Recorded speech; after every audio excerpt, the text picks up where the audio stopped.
amazing. So hi everyone, it's Erkan and here on the Beyond Mainstream show. Great to have you with us. I've got Josie Chorley on the show with me today, and I've invited her today because Josie has a real commitment and passion for health and well-being. So Josie, welcome to the show. Please feel free to introduce yourself. Hi Erkan, it's lovely to be here. As Erkan said, I'm Josie Chorley. I've been a homeopath now. 2003 I qualified, so I've been building my practice now for as part of 20 years. 20 years, yeah. That's no small. And also, I mean, I want to dig into homeopathy a bit, but also just to address how we met. We met originally, as we were just talking about it before the show, through the Beyond Mainstream group that I set up on Facebook and the YouTube channel now that we're on here. And I think it was a time where you were starting to ask questions, and Claire Evans, a friend of ours, a mutual friend, said, check out the group Beyond Mainstream. Now, the group has been quite dormant for a while, and that's due to personal reasons and personal transportational reasons, like going from one life to a different life. But we are committed to doing more of these shows, bringing on, really interesting people with ideas about what is going on, in a way that then we can then start to think about how do we adapt, how do we react to it, how do we plan, mitigate the situation to a world that works for us rather than a world that is imposed upon us. So what were your early experiences of finding the group and just starting to get involved and starting to do your own independent research? I suppose for me, being a homeopath, I've always been aware of the darker side, shall we say, of the big pharmaceutical industry, and how sometimes it wasn't always there to cure. It creates customers, like any good business. You don't want to be curing everyone, but then you'd have no clientele. So I was always very aware of the big pharmaceuticals and how they operated. But I think last year when they locked us down, and I knew that there was no way that from the virus, what the government was saying they were going to lock us down because of, from where I'm standing, that just doesn't make sense at all. So I just started to question everything then, and I went down so many rabbit holes and went on this really crazy learning, thirst for knowledge thing. And then it was really isolating because I used to try and talk to some of my really, really close friends or family, and I think they thought I was going crazy. I think they thought I was losing my mind. Can I just address that before you move on? Because that's been something that I've heard from many people in terms of when they started to, I'd say, ask questions that are different from the ones that are different. Asking questions that are different to the narrative being presented. And you go down the rabbit holes, or you go down these lines of inquiry, innate exercise of curiosity and wisdom, which is part of every human being. That those who are not doing that, there's suddenly you're suddenly starting to, you're veering away from people that you've known possibly all your life, possibly for quite some time, and that I think. Sometimes people tell me, "Oh, well, just tell me what I should look at, and tell me what I should, what I should do." I said, "No, it's not me telling you, it's you working it out for yourself." And that's something that majority of people, I think it's due to the education system and the way the mass media works, is self-authorizing yourself to be the authority, not devolve that to an outside entity. Now, I'm all up for proxy sense makers, because I could talk to you for an hour and your specialism would give me insight into your area, and that would be proxy. But I'd still be the one who decides or chooses whether I agree or whether I apply that knowledge or agree with that knowledge, rather than accept it because you're the expert or the authority on the area. And then, so that's not how normal people think. They tend to externalize that authority. So there must have been, I would have said something within you that to trust yourself to go off and start looking at information, because some of it's very confronting. It's quite upsetting. I think I use my intuition quite a lot, and that's come with years. For me, like when you're a youngster, I don't know about you, but you sometimes had that inner voice screaming in your ear hole, like, why are you doing this, or why are you with that person, or and you just ignore it. And then a few months later, or a year or 2 years, even 4 years later, you go, why didn't I listen to that inner voice? And it's something that I've definitely developed as I've got older. And I trust that now implicitly. Not to necessarily do something, oh no, my inner voice just said that. Just make more inquiries. Like, don't ignore it, then just start to do a bit more research. But if you look at the homeopathy, and I'd say those arts and practices, I don't know how you describe it, they seem to be to me like arts and practice, like more down the shamanistic. It's described as an art, a medical art. Yeah, yes. As opposed to a procedure and a set, kind of there's our part in that, and how we play that part is a very important part of it, isn't it? It's not just the information, it's the way the whole thing is administered and the way the whole thing is done that kind of shapes it, as opposed to it is. See, what I find with, say, modern medicine is almost like you put your faith in that pill or that capsule, and you've got no part in it. Almost, it's like, well, you just take that and you acquiesce.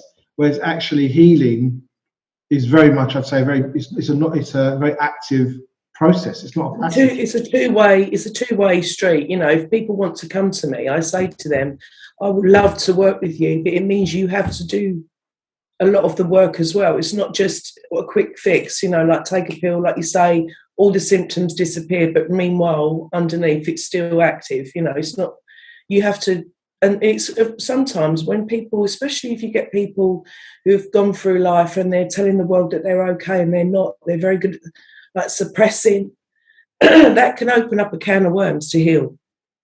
And it's, most people through life run from their fear. They could just keep running, go, no, I'm fine.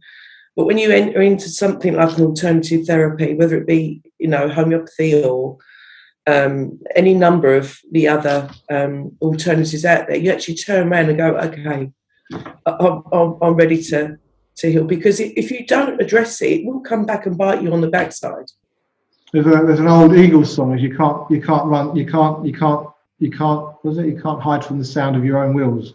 You can't run away from the noise of your own wheels. You are wherever you go. That's the thing. Yeah. You have to deal with yourself in the inner. So what would you? It's also about responsibility, Erkan, isn't it? Yeah. And we've given everything away with like gradually. It's like that. I've loved that saying about the frog in the boiling water that keeps popping up, doesn't it? If you put it's very apt. What would you describe, just in the last 12, 14 months, has been like one of the if you like, one of the red pill moments for you? Oh my word! I mean, bearing in mind that the Beyond Mainstream logo is a cross with like loads of red pills, because what I say to people isn't one red pill and you're done. It's a course of them over a long period of time quite often. But there are that fundamental points that made you go, whoa, that really switched it for me. When I found out the depth of the satanic worship, rituals, the children, to whatever depth, people have got different beliefs and stuff, but you cannot deny that doesn't go on to such a depth. It is just it. When I found that out, I think I cried for 2 to 3 weeks. It was just, how is this happening? And we don't know about it. We've all been so busy.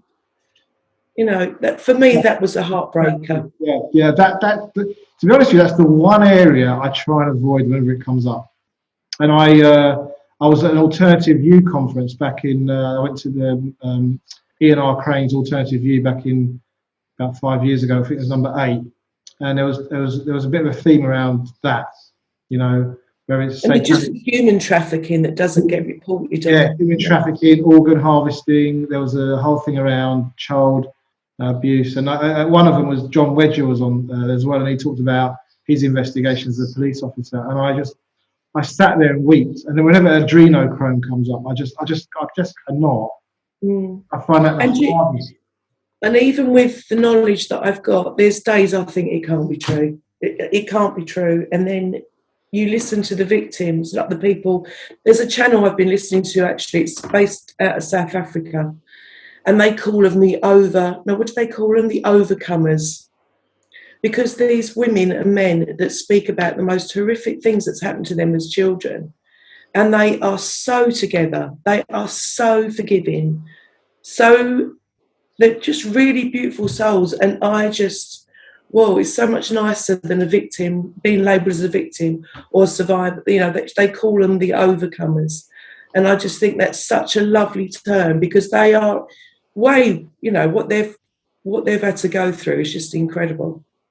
I mean, you know, that victim mode. They're not in that victim mode. I think sometimes it's a bit like, you know, I've recently had this Bell's palsy, and people phone me up, friends and family. Oh my God, are you okay? And I'm like, I'm fine.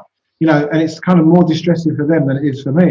And it's like, you know, when you've had something happen to you, you are in a position to resolve it and move on. It is hard for others to, you know, with empathy and love, to let go. And I, even just asking the question now, I noticed that I had a bit of a regret that I shouldn't have asked you that question, because I didn't want to go down this. I don't really want to be talking about this, Josie. You now ruined my show. Because no, I'm so sorry. Right, we'll put that to one side. You know, it's like you want to push it away. But these are, you know, and these are very difficult, very challenging, serious conversations that are, you know, that are in our common. They're in the zeitgeist. They're in our.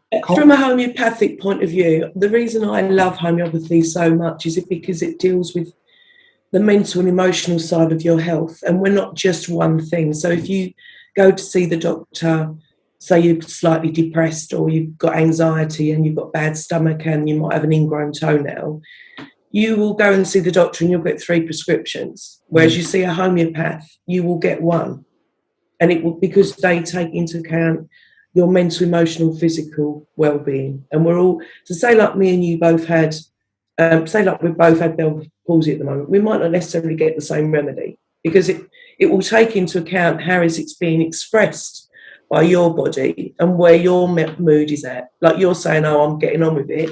There might be someone actually sitting indoors thinking, oh, my life's, you know, like going into that really withdrawing. So again, there's 2 different remedies. It's interesting thing. It wouldn't matter whether it's Bell's palsy or you broke your leg or your car broke down. Yeah, IBS, anything. Yeah, people deal with things the way they deal with it. You know, the angry people get angry, the sad people get sad, the dramatic people get dramatic. It's just that mechanism, the way we respond individually. But disease will also, it's not even about the nature of the person. The disease or the disease has a mental and emotional side to it. So you get a kid that's got a cold, you know, and they're normally a really chirpy person. They could be irritable as hell and just want to be on their own. They don't want to be with anyone. So that will indicate one remedy. Or you get this kid who's Miss Independent, all of a sudden wants to just sit with their parents, like really clingy. So all diseases have a mental and emotional side. And the reason that's why I love homeopathy, because you can really get someone's mood up. And then sometimes just by dealing with the mental and emotional side of that person, their physicals just get better. I've got a question for you. Yeah. Given the last 14 months, at least since March 2020, we've had this onslaught of, you know, applied psychology, fear, you know, this kind of, I've even said there's probably some black arts, voodoo, who knows what kind of, you know, there's the behavioural insights team are on it to create enough fear and dread about what's coming to shape behaviour. What are you noticing in individuals that are coming to you at the moment or have done? I would say, is there a difference between people who are coming that are vaccinated, if you've got any vaccinated clients, and people who are, actually leave the vaccinated bit out. What are you noticing at the moment, we'll get to that, about people and their current state and their psychology and how that's affecting their health? Is that a clear question? Yeah, no, brilliant. Not so much, I'm not seeing so many people, but what people I was treating for was fear and anxiety, isolation and grief. So a lot of people were really grieving their old life, like missing their families. So I was prescribing a lot of grief remedies specific to, you know, how it was expressing. But if you like the fear and anxiety, there's a beautiful remedy that I always give to all of my clients, always. And it's a remedy called aconite. And if you go and research that, it's I think it's monk's head. So it's a really quite a poisonous substance. And people go, oh my word, are we really allowed to take that? And it's because it's the way it's prepared. You know, it's not the crude substance. It's using the energy of that plant to heal or to help. I'm not allowed to say heal. Love that. Don't want another YouTube ban. But if you can get someone so aconite is a brilliant remedy for lifting or allowing the body to let the fear and the anxiety go.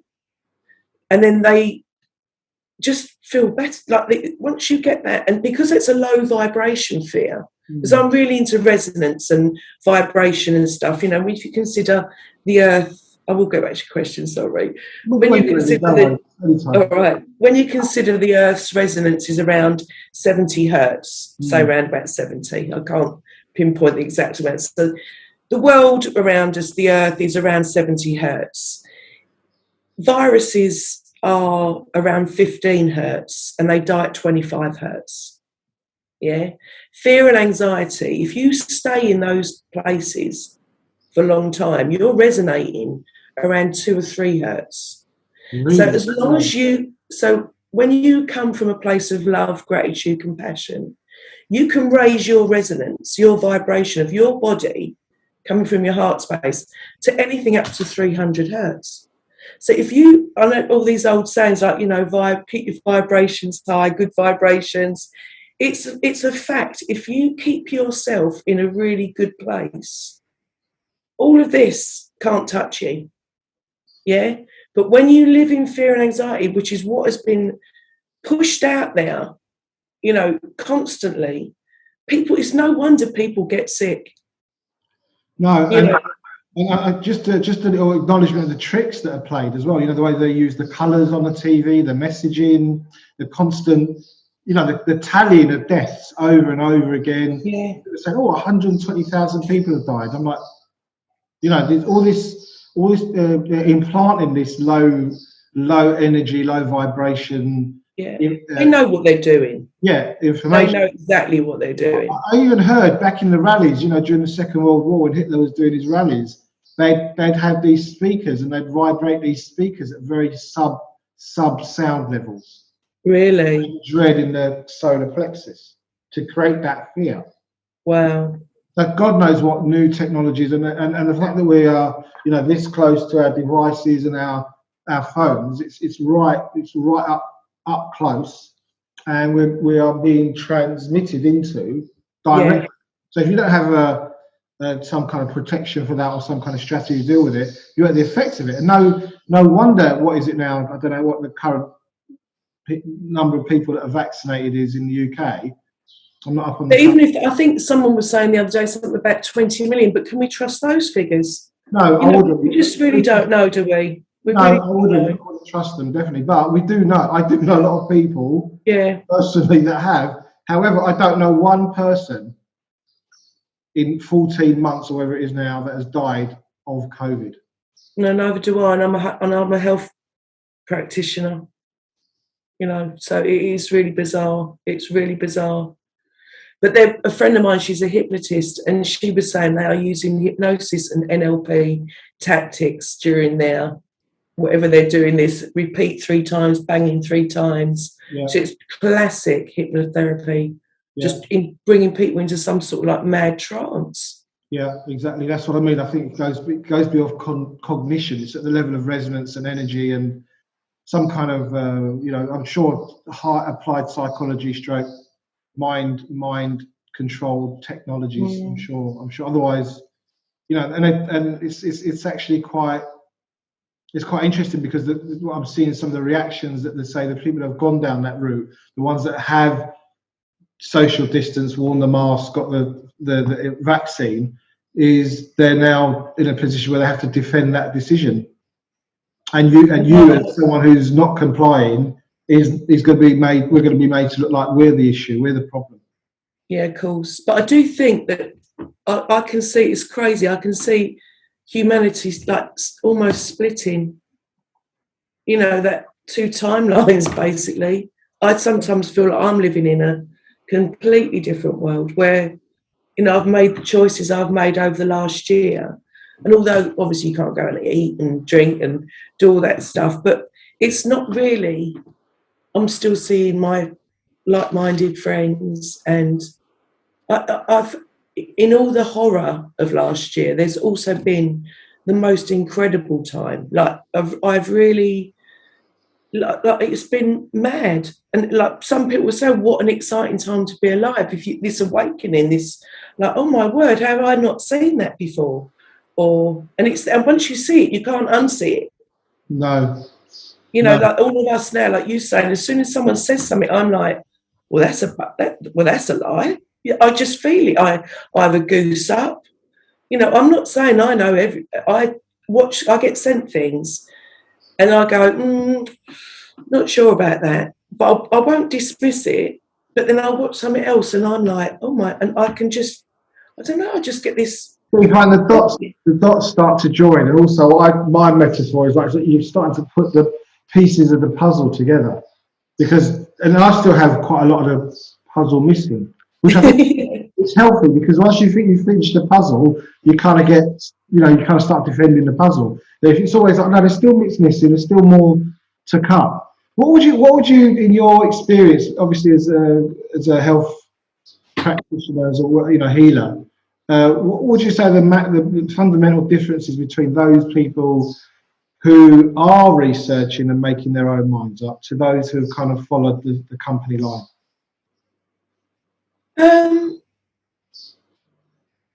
I think people are happier and healthier not following the company line. They've made a decision, and they are finding new friends. They're finding new soul family. You know, whatever you want to describe it. There's like this.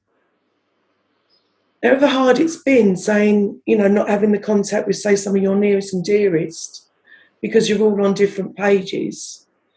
I think, generally speaking, the health of those who have stepped away from that has been incredible. And what about that? What the question was more about is not the ones who. Sorry. Yeah, I think maybe I asked it. It's more like, why do you think that the vast majority of people are not asking these questions and doing the research? I think, like we said before, I think you touched on it. I think the education system, that hasn't helped. We've handed over the responsibility of just about everything. I'm really shocked at how little people know about their own health. Like they don't know how an immune system works, even if they even know they've even got one. They have absolutely no idea about how you can nurture this gift that you've been given with good food, healthy attitude, get your mindset. Don't get me wrong, things happen to us in life, but you can't control that. You can control how you react, and that puts you in a really good place, So for me, alternative remedies, homeopathy, obviously, good vibration, you can keep and before this whole year, I would have just relied mostly on homeopathy. But what I have found this year is, how bad our food is, how terrible our food is, really, unless you're going to really go down the path of growing your own and that sort of thing. But nutrients are missing. And it's really funny because some of our ancient books that I read, like the Hahnemann, the guy that discovered homeopathy, he always, 300 years ago, was saying good nutrition, clean water, homeopathy. That's what he used to say all the time. The thing is with that is it's so simple, and it's so, it's timeless. And yet, we had the Rockefeller medical system come along, and, they had all this petro products to chemicals that they needed to, And the condition of our food is, I'm guilty of it. Don't get me wrong. I love a bag of crisps and a bottle of wine. I'm not holier than thou, but when you realise that it's more of a terrain theory, which obviously we're all learning about now, not necessarily a germ theory. So it's our environment, it's what we put in our bodies, it's what's around our bodies, as opposed to you know, or you can catch something. It's holistic at every level, isn't it? It's Yeah. spiritual, it's psychological, it's nutritional, it's your own personal environment. I mean, you know, to me, there's so much at play, and it's almost like a tide or there's a current that can pull you. I think the wider societal current of, say, go to the supermarket. I tend not to buy the crisps and that kind of stuff, and I just don't have it at home. Now, if you brought it and put it in the house, I would be munching it away because it's sugar and it's salt and it's flavors and it's, you know, I'm not the most disciplined of people, but I just find if I go shop, I just tend not to buy that stuff as I much. tend to try and walk around the outside of the shop now, not go into the Yeah, middle. exactly. But the thing is, when you go into a supermarket, you know, I mean, I imagine 95% of everything in there is highly processed. It's got chemicals. It's however many times removed from the actual whole food or the whole product. So I know it's really. So I just going back to what you were asking. I do think it's just a lack of knowledge. All this wonderful stuff. It really should be taught from such an early age, you know. But it's all left side brain, isn't it? It's all academic. No wonder some of the kids, or the majority of the kids, struggle. You know, we're creators. Humanity is a creator, and we're not allowed to create at school. Kids I know that are really bright, struggle when they can't stick and glue anymore. You know, they could be learning to grow food. They should be learning about their health, their vibration, the things that are really going to make morals. I mean, Josie, the one thing I don't remember at school is how to pay off your mortgage 15 years early class. I don't remember that. Or how to manage your checkbook, or how to be financially independent. You know, what I was told is, you know, go to school, learn whatever you need to learn, go get a job, get a mortgage, and get on with it. You know, do as you're told.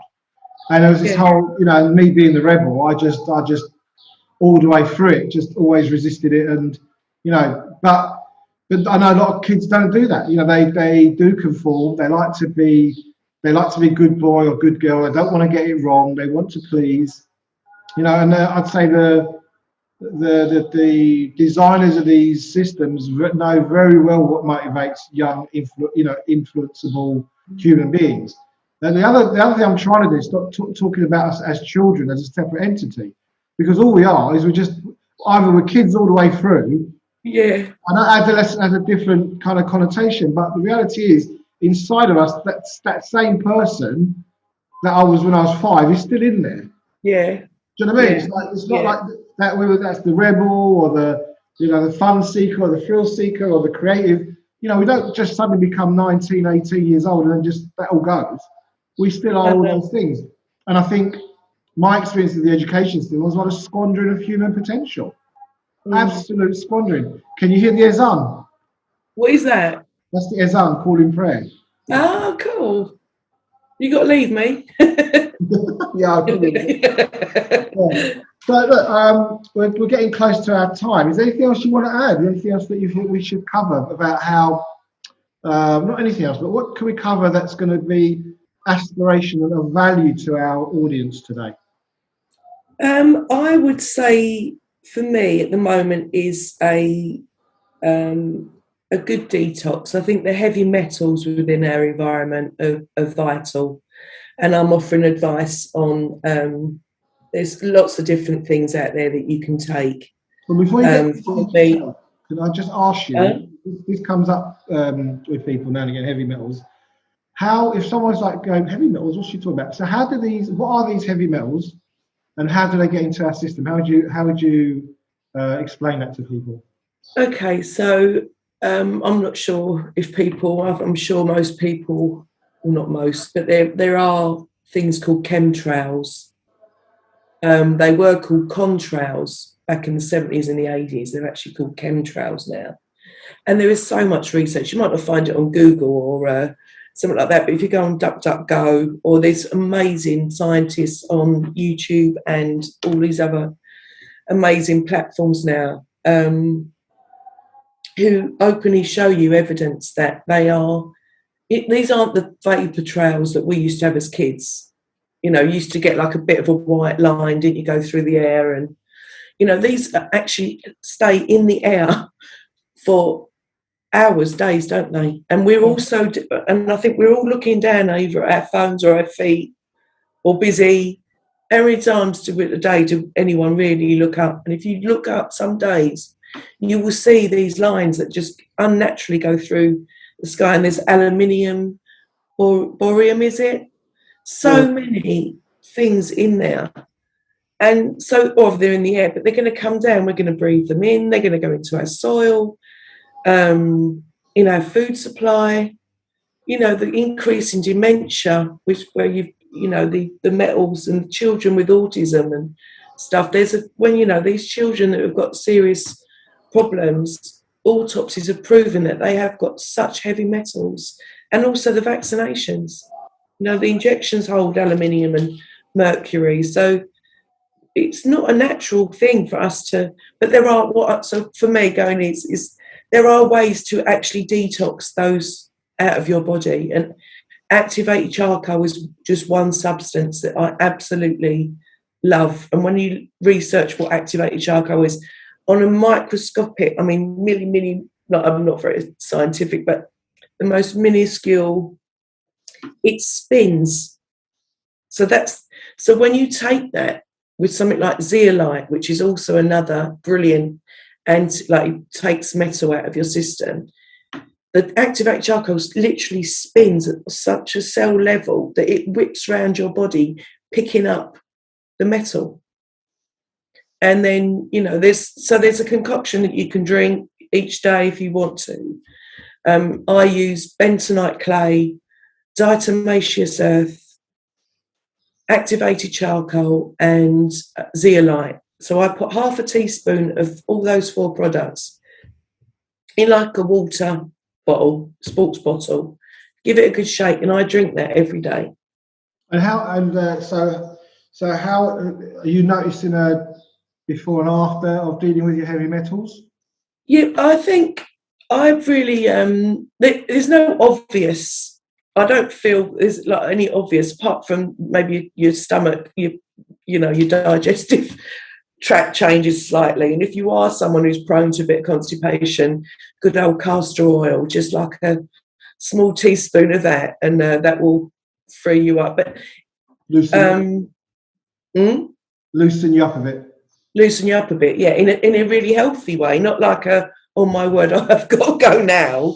But there's some wonderful, wonderful products out there that can really help take these metals and stuff out of your body. So one of the things I'm just going to give my little feedback on that, not as in challenging it, but so I can see there's lots affecting our bodies, whether that's the food we're eating, our mental state, our spiritual state, geoengineering, chemtrails, chemicals and metals. Another one that's been coming up quite a lot now is electromagnetic frequencies and those kind of magnetic electrosmog, mobile phones, Wi-Fi, blah blah blah blah blah. There's a lot, I'd say, taking its toll on our bodies. Yeah. What I'm hearing, what you're saying, is actually is maybe tuning into our bodies and gauging, how do I feel? Is there pain? Is there inflammation? Yeah. One of the things that I learned from the pH, the whole alkaline acid thing is, if there's pain, there's probably acid. Yeah. Rather than, because I haven't taken a headache pill in 30 years, 25 years. I don't have headaches. I'm not saying I've never had a headache, but generally I don't have them. If I do, I usually think, who am I angry with? What am I upset about? Did I get enough rest? Did I drink a bit too much alcohol? Whatever it is, I kind of look at what did I do rather than go to the cupboard and grab a paracetamol or ibuprofen and grab and just mask it with something. So there's a posture, I'd say, around your health. And then once that posture's there, then you look to whether it's zeolite, whether it's whatever the product is. That you're conscious of your body, And one of the things I've been asking myself about this, I'm not going to go into my inner thoughts about it because some of it actually is quite harrowing for me. But I know I've played a part in this. Now I could think: is it PCR testing? Is it shedding from other people's vaccines? Is it in Cyprus they tell you it's it's the wind or a stiff breeze can cause it and all that stuff. But I'd rather put myself in a position where I'm at cause in this happening to me, because then I'm at the cause of resolving it. You will have, if you've, so say like, I don't know, we normally look for triggers and causations in homeopathy, and you can usually find when someone gets ill, there's been something that's gone on. Not always, but usually something's gone on to lower their vibration before. It could be, I've never been well since my dad died, or I've never been well since we moved home, or I've never been well since I had that accident. Or, there's usually something. Not always. There's a trigger, and then your vibration goes down. Like, I had a lady the other week ring me, terrible sickness and diarrhea, and it worked. She had the most horrific news the week before, and so there's remedies for that. And then I had people last year ringing me saying, "Oh, I've got the COVID." And I was like, "Okay." So when I was talking to them, and I said, "Has anything happened before you've got this horrible mucus cough, or blah blah blah?" One lady found out that her husband had been having an affair, so that lowered her vibration. So she was, these viruses that we live with, bacteria all the time, they're there. We need them for our immunity. And they're like any other parasite. When you go down, they start to eat your cells. So that's why things like zinc are really good to take. It's like puts a little coats of armour around your cells. But these viruses will bite down and break down into genetic matter. So your body naturally then starts to discharge coughs, spluttering, snotting, and all of that. But but that's how your body expresses itself. So there could have been something happened to you the last year. Well, who has, there's been some terrible things, right? And you may be on a low ebb. This is how your body is expressing. It could be someone else might end up with migraine. Someone else might end up with IBS. We're all so individual, and that's the beauty of humanity. We'd be so boring if we were all the same. Yeah, so a good friend of mine I respect quite a lot. She's a pranic healer, and she said that something like this, Bell's palsy, is something that is quite often linked to injustice. It is, because there's a remedy called causticum. I spoke to you about it. Yes. And if you look at it in the books, causticum is the biggest fighter for rights, like human rights, animal rights. They are real activists. They are so passionate about injustice. And it's where you set the group up, you set the web, you were like, this is outrageous what's going on, and you were there at the forefront. So, maybe this is, and it's left side Bell's palsy. It's classic, great remedy for you. We're going to try and get it out to you. Yeah, we'll discuss that after the show, because it is a bit tricky getting things out to Northern Cyprus. But we'll talk about that. Listen, I think we've got what we need. Unless there's any last things you want to say, Josie, I really appreciate you. I think you're a delight. I know you bring value wherever you go. Anybody wants to get in touch with Josie, Josie, what's the best way for people to get in touch with you? I'm on Facebook, but obviously but I'm on Telegram. I have set up a Telegram group called Sumdea Wellbeing, SUMDEA Wellbeing, because I'll put the link to that below this video. So if anyone wants to get and then I've got sumdea.co.uk as my website, although I'm not as active on there as I should be. But I'm really all about going forward like you are, giving people solutions, and if people want any sort of information about remedies and stuff, I'm always available. Brilliant, fantastic. So guys, thank you for joining us on the show today. We've had three very interesting guests in the last few days. Just so you know, one of those have been taken down by YouTube, which is the Clive de Carl interview. I will be putting it somewhere else. And if you like what we're doing, please like it, subscribe, share, comment, feedback. Find us on Facebook and our other platforms. And yeah, be in touch. Take care. Bye.